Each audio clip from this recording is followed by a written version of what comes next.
reaksi dari asam dan basa.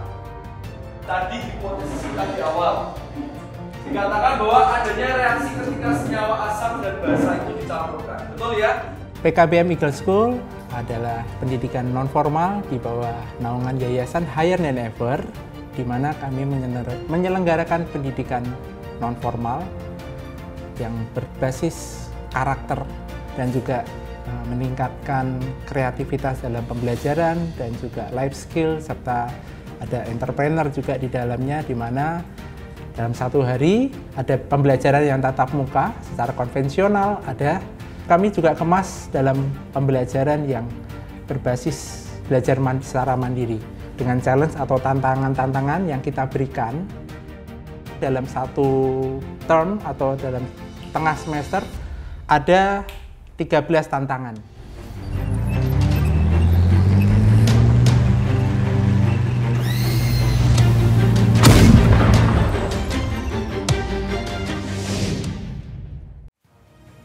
Challenge ini yang mereka terima itu memang diambil dari kurikulum. Nah, kita kemas. Nah, dari situ nanti mereka menjawab tantangan-tantangan itu dan otomatis mereka belajar mata pelajaran, kira-kira ada mata pelajaran yang bisa diintegrasikan menjadi satu proyek. Tantangan itu tentunya diperlukan kreativitas. Nah, kreativitas ilmu atau wawasan-wawasan yang diperlukan juga mereka bisa dapatkan dari banyak media.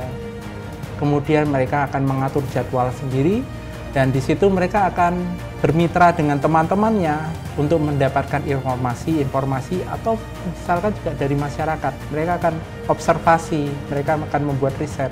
Dari tantangan-tantangan itu, mereka akan mengerjakan secara mandiri. Nah, mereka yang akan mengatur jadwal, bertemu dengan para guru-gurunya atau dengan mitra-mitra mereka. Produk dari challenge ini tidak sekedar nilai, angka, tapi juga ada nilai sikapnya, predikat, dan juga produk-produk lainnya itu adalah bisa jadi berbentuk mading mereka atau berupa karya ilmiah atau berupa misalkan kayak kemarin kita melakukan pembelajaran yang terintegrasi dengan tema pola hidup sehat, mereka menghasilkan produk misalkan jamu herbal sebagai antisipasi untuk mencegah sakit yang menular ataupun tidak menular. Di challenge ini biasanya anak-anak itu lebih banyak melatih soft skillnya mereka. Jadi contohnya presentasi. Presentasi itu bukan sekedar penguasaan materi. Kalau di sini mereka lebih dilatih cara ngomongnya, sikap tubuhnya, ya penguasaan materi nomor kesekian. Nah, saya yakin setiap anak-anak punya potensi yang luar biasa. Nah, disinilah kita mulai kembangkan metode belajar yang menyenangkan. Ada metode belajar yang kita sebut sebagai talent. Untuk talent tentunya juga kita kembali lagi ke bakat yang dimiliki setiap anak-anak dan juga minat mereka. Dimana dari situ kita melihat potensi anak ini sepertinya apa.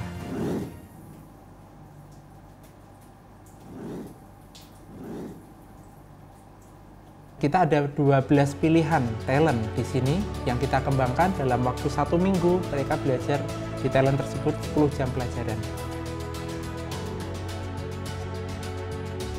Kita menentukan jam pembelajaran akademik dengan jam talent itu berbeda jamnya. Ya, akademik setiap pagi mereka belajar akademik, pelajaran seperti sekolah pada umumnya. Tapi di siang hari, jadi mulai jam 10.30 dan ada di hari-hari tertentu 10.45 gitu ya, mereka mulai belajar sesuai kemampuan talent ini. Ya, di hari Senin, Rabu, dan Jumat. Jadi dalam seminggu mereka belajar 10 jam untuk mengasah kemampuan talentnya. Dari situ, dari anak yang tadinya biasa-biasa aja, karena kita memberikan waktu 10 jam, di situ mereka semakin terasa, semakin terampil. Ketika minat dan bakat mereka di tempat yang tepat, hasilnya luar biasa.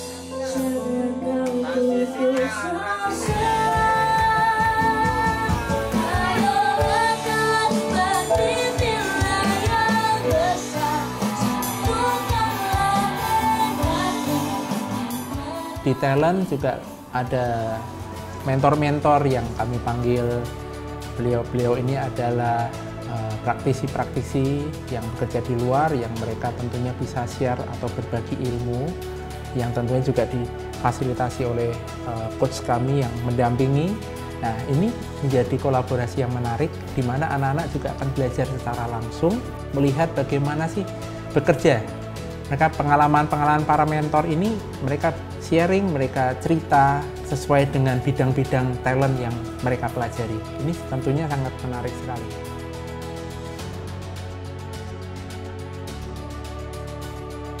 Aku udah dapet kayak belajar potong rambut dari cewek atau cowok, terus hair treatment dari cream bath, hair mask, itu juga aku dapat kayak yang make up itu rata tuh make up tidak cuma make up daily, tapi ada berbagai make up kayak make up wisuda juga, make up wedding dan lain-lain. Dalam sehari anak-anak cuma hanya satu mata pelajaran, selebihnya menggali maksimal potensi talentnya. Jadi saya senangnya itu dari kecil, dari anak saya kelas 7, anak saya sudah diajarkan bagaimana mengenal potensi diri dan mengenal komitmen untuk mengembangkannya.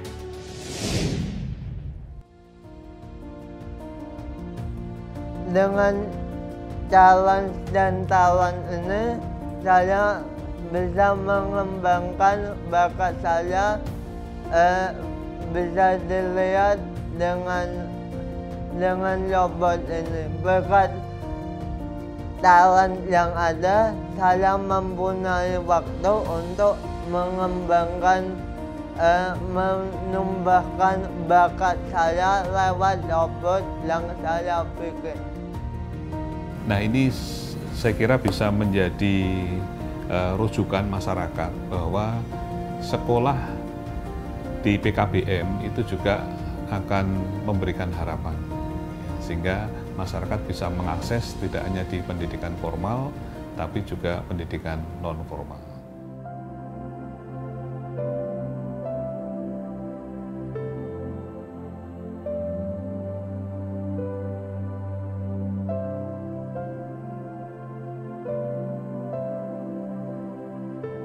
Kami ada kerinduan untuk mengangkat derajat siswa-siswi kami, di mana nanti lulusan bisa langsung ada yang siap kerja atau bisa melanjutkan ke jenjang yang lebih tinggi, dan tentunya menjadi berkat buat bangsa Indonesia.